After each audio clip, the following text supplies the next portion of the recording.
بعد حمد و ثنا حضور نبی اکرم صلی اللہ تعالی علیہ وسلم کی بارگاہ میں ہدیہ عقیدت پیش کرنے کے بعد برادران اسلام،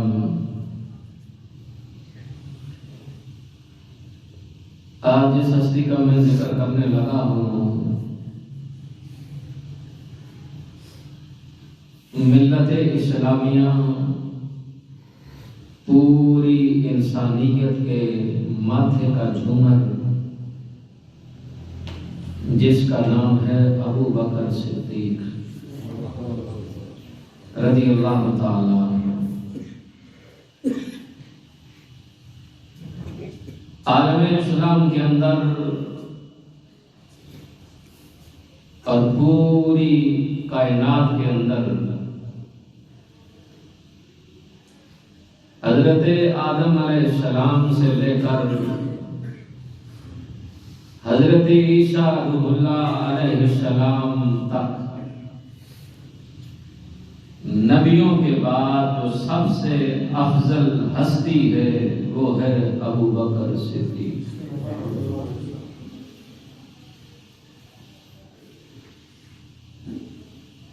کائنات میں حضرت عمر جیسا انسان نہ پیدا ہوا ہے نہ قیامت تک ہوگا۔ غیر مسلم مورخ لکھتا ہے کہ اگر عمر بن خطاب 10 سال اور حکومت کر جاتے تو دنیا کائنات میں صرف مذہب اسلام ہوتا، دوسرا کوئی مذہب نہ ہوتا۔ لیکن میرے نبی نے ٹائٹل دیا، عمر میرے بعد اگر نبی ہوتا تو میرا اللہ تجھے نبی بناتا۔ اتنی عزتوں اور اتنی عظمتوں والا عمر بن خطاب جب لگ گرے تو کہا، ہائے کاش میرے رب نے مجھے عمر نہ بنایا ہوتا، ابو بکر کے سینے کا ایک بال بنایا ہوتا۔ طاقت اتنی کہ مدینے کے بازار میں ایک خاتون دئی گری زمین چوس گئی، خاتون بیٹھی ہے، حضرت عمر بن خطاب کا گزر ہوا تو خاتون کہنے لگی، عمر بن خطاب زمین کو بولو کہ میری دہی واپس کر دے۔ مدینے کی ریاست کا حاکم 24 لاکھ مربع میل کا بادشاہ نام عمر بن خطاب پاس بیٹھ کر کہنے لگے، ماں زمین کب مانتی ہے؟ وہ بڑھیا خاتون کہنے لگی، عمر اگر تمہاری زمین نہیں مانتی تو پھر تم حکومت کیوں سنبھالے بیٹھے ہو؟ حکومت کسی اور کے حوالے کر دو، تمہیں حاکم رہنے کا کوئی حق نہیں۔ شاہ ولی اللہ محدث دہلوی لکھتے ہیں کہ عمر بن خطاب آئے جلال میں، پاؤں کی ٹھوکر ماری زمین کو اور کہا، اگر عمر تجھ پہ عدل کر رہا ہے تو پھر دہی واپس کر دے، اگر عمر تجھ پہ عدل نہیں کر رہا تو پھر تجھے حق حاصل ہے کہ واپس نہ کر۔ شاہ ولی اللہ محدث دہلوی کہتے ہیں، زمین الٹتی پلٹتی ہوئی ساری دہی کو واپس کر دی۔ یہ ہے مدینے کی ریاست کے حاکم، جن کی زمین بھی مانتی ہے، جن کے عدل کا یہ معیار ہے کہ مدینے کے اندر زلزلہ آیا، آپ کے ہاتھ میں کوڑا تھا، زمین پہ مارا اور کہا رک جا، اگر عمر تجھ پہ عدل کر رہا ہے تو پھر کیوں کام رہی ہے؟ اگر عمر عدل نہیں کر رہا تو پھر کامتی رہے۔ علماء نے لکھا ہے کہ زمین ساکن ہو گئی، اس سے لے کر قیامت تک زلزلہ نہیں آئے گا، زلزلہ آئے گا تو قیامت کا آئے گا۔ مدینے کی ریاست کے یہ حق ہے۔ حضرت ابو بکر صدیق اتنی عزتوں اور عظمتوں والا، حضرت عمر کہتے ہیں کاش میرے رب نے مجھے عمر نہ بنایا ہوتا، ابو بکر کے سینے کا بال بنا دیتا۔ حضرت عمر رضی اللہ تعالیٰ عنہ ایک واقعہ حضرت ابو بکر صدیق کی زندگی کا لکھتے ہیں اپنی زبانی۔ کہتے ہیں مدینے کے اندر ایک خاتون بیوہ تھی، میرے دل میں خیال آیا اس کا کام کاج کرنے والا کوئی نہیں، میں جاتا ہوں اسے کہتا ہوں کہ مجھے اپنا ملازم رکھ لے۔ یہ مدینے کی ریاست کا حاکم ہے جو مدینے کے اندر تلاش کر رہے ہیں کہ کس کو ضرورت ہے ہماری، اور تلاش کرتے کرتے کرتے میں گیا، دروازے پہ دستک دی،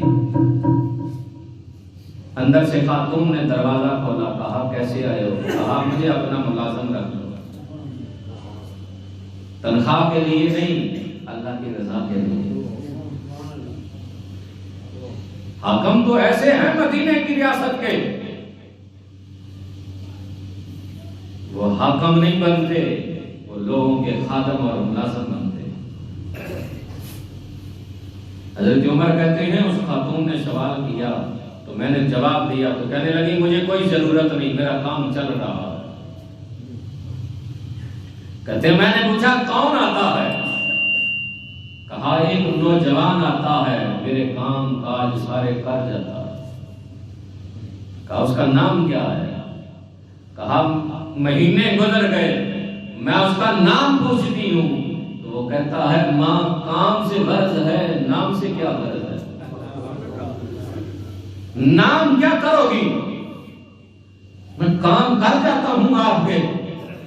اور بلا ناغہ کر جاؤں گا۔ حضرت عمر کہتے ہیں اس خاتون نے مجھ سے سوال کیا تمہارا کیا نام ہے؟ کہتے ہیں میں نے کہا میرا نام عمر بن خطاب ہے۔ کہا میں تجھے نہیں رکھ سکتی۔ کہا کیوں؟ کہا اس لیے وہ مہینے ہو گئے میرا کام کرتا ہے، میں نام پوچھتی ہوں نام نہیں بتاتا، تم نے ابھی تک میرا کام کیا نہیں، میں نے نام پوچھا ہے، تم نے اپنا بھی بتا دیا، اپنے باپ کا بھی ساتھ بتا دیا۔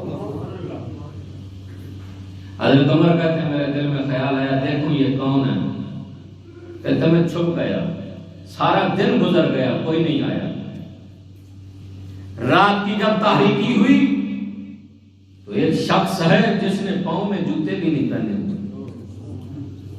اور چادر سے اپنا چہرہ ڈھانپا ہوا ہے اور دبے پاؤں جا رہا ہے، خاتون کے گھر میں داخل ہو جاتا ہے، تھوڑی دیر کے بعد واپس نکلتا ہے۔ عمر بن خطاب کہتے ہیں لوگوں میں دوڑ کر گیا اس لیے کہ میں دیکھنا چاہتا تھا یہ کون ہے جو اس کا کام کاج کرتا ہے اور نام بھی نہیں بتاتا۔ کہتے ہیں لوگوں جب میں نے چہرے سے پردہ ہٹایا تو میری نظریں وہیں پہ رک گئی، وہ کوئی اور نہیں مدینے کی ریاست کا حاکم ابو بکر صدیق۔ نعرہ تکبیر، نعرہ رسالت، نعرہ حیدری، خلفائے راشدین زندہ باد۔ یہ ہیں مدینے کے ریاست کے حاکم۔ حضرت عمر کہتے ہیں میری آنکھوں میں آنسو آ گئے، میں نے رو کے عرض کیا امیر المومنین جوتے کیوں نہیں پہنے؟ کہا رات کا عالم ہے، کہیں میرے چلنے سے جوتوں کی آواز سے ہمسایوں کو نہ پتہ چل جائے کہ ابو بکر نیکی کرنے آئے۔ اور ان بشرموں کو کون بتائے کہ مدینے کی ریاست کیا ہوتی ہے اور مدینے کی ریاست کے حاکم کیسے ہیں؟ مومنوں کی ماں سیدہ عائشہ صدیقہ رضی اللہ تعالی عنہ فرماتی ہیں لوگوں میں نے آسمان کی جانب دیکھا ستارے جگمگاتے نظر آئے میں نے حضور کے دربار میں سوال کیا پیارے کیا آسمان پہ جو ستارے جگمگا رہے ہیں ان جتنے کسی غلام کی نیکیاں ہیں میرے نبی نے فرمایا ہاں عائشہ ان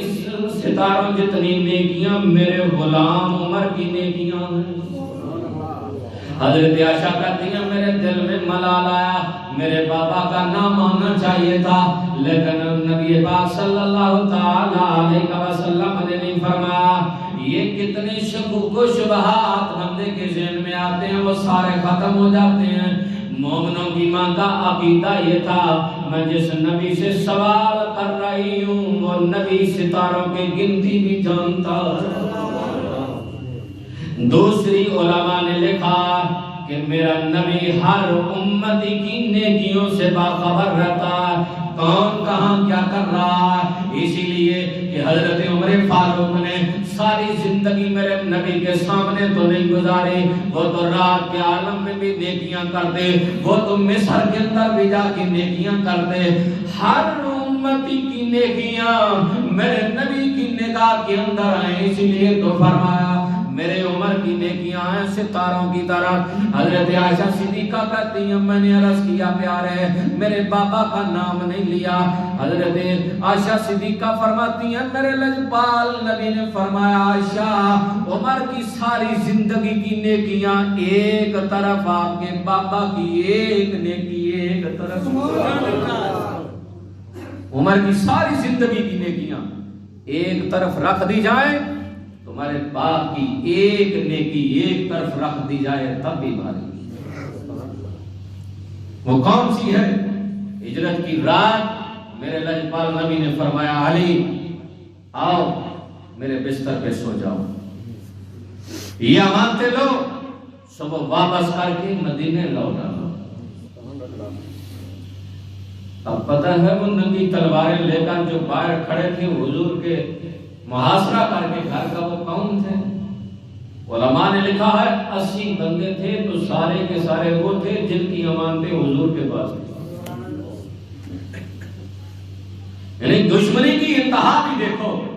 مانتے ہیں کہ آپ امین بھی ہیں مانتے ہیں کہ آپ صادق بھی ہیں مانتے ہیں کہ آپ جھوٹ بھی نہیں بولتے لیکن دشمنی کی انتہا یہ ہے کہ ننگی تلواریں لے کے کھڑے آج کوئی یار کسی پہ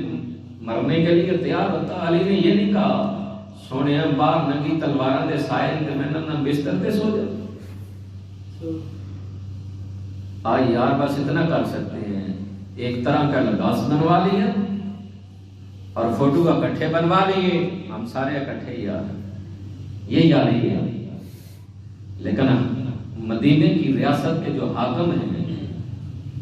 انہوں نے حضور سے کتنی وفا کی حضرت علی نے یہ نہیں کہا آقا میں نہیں سونے لگا یہ آپ کو قتل کرنا چاہتے ہیں آپ نہیں ہوں گے تو مجھے قتل کر ڈالیں گے حضرت علی کہتے ہیں میری زندگی کے سب سے سکون والی رات وہ تھی جو حضور کے بستر پہ سویا صحابہ کہتے ہیں علی کو کیسے بار کو ننگی تلواریں آپس کے اندر ٹکرا رہی تھی تو کہتا ہے سکون سے سویا ہاں علی جب بھی اپنے بستر پہ جایا کرتا تھا تو یہی گمان تھا کہ شاید زندگی کی آخری رات ہو صبح اٹھ سکوں یا نہ اٹھ سکوں آج مدینے کے تاجدار نے فرمایا علی سو جا صبح اٹھ کر ان کی امانتیں واپس کر کے مدینے لوٹانا علی سکون سے سو گیا کہ کچھ بھی ہو جائے اب موت علی کا کچھ نہیں بگاڑ سکتی علی نے صبح اٹھنا ہی تو میرے لجپال نبی نے حضرت ابوبکر صدیق سے پہلے ہی فرما دیا تھا حضرت ابوبکر نے عرض کیا پیارے ہجرت کر جاتے ہیں یہ دشمن تنگ کرتے ہیں تو نبی پاک صلی اللہ علیہ وسلم نے فرمایا ابوبکر ابھی تک اللہ کی اجازت نہیں نبی جو کام کرتا ہے اللہ کی اجازت سے کرتا اب حکم ہوا، جبرائیل آئے، پیارے آپ ابو بکر کو ساتھ لے لیں اور ہجرت کر جائیں۔ میرے کریم آقا صلی اللہ تعالی علیہ وسلم خرامہ خرامہ ٹہلتے ہوئے